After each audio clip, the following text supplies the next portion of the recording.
হয়েছে।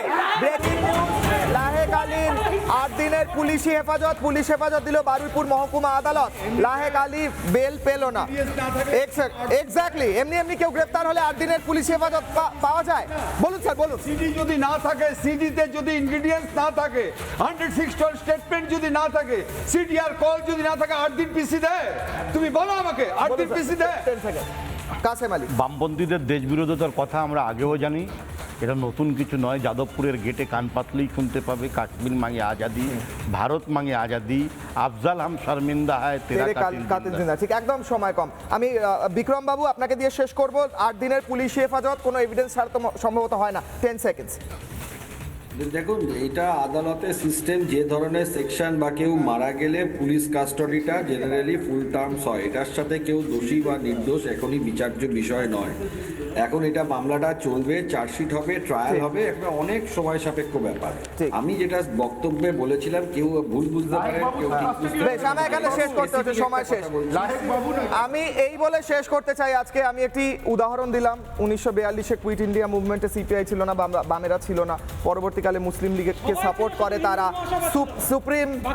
সুপ্রিম কোর্টে যে উদাহরণটা তুলে ধরলো শুভম, ওটাও ভুল, তথ্যগত ভুল রয়েছে। আমি বলছি, বারুইপুর থেকে জেএনইউ অথবা আসাম অথবা উত্তর পূর্ব কেন বারবার বামেরা দেশ বিরোধী স্ট্যান্স নিচ্ছে?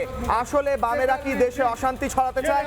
নানা ধরনের কন্টেন্ট দেখার জন্য লাইক করুন, শেয়ার করুন আমাদের ফেসবুক পেজ, সাবস্ক্রাইব করুন আমাদের ইউটিউব চ্যানেল। পাশাপাশি অন্যান্য ব্রেকিং নিউজের জন্য অবশ্যই চোখ রাখুন রিপাবলিক বাংলায়।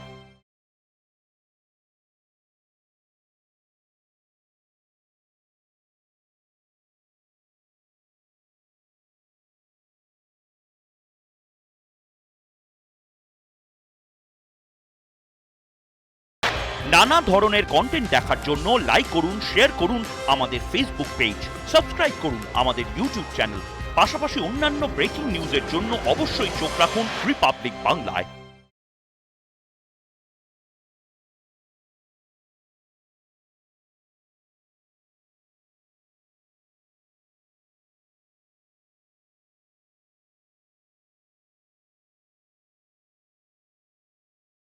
নানা ধরনের কন্টেন্ট দেখার জন্য লাইক করুন, শেয়ার করুন আমাদের ফেসবুক পেজ, সাবস্ক্রাইব করুন আমাদের ইউটিউব চ্যানেল। পাশাপাশি অন্যান্য ব্রেকিং নিউজের জন্য অবশ্যই চোখ রাখুন রিপাবলিক বাংলায়।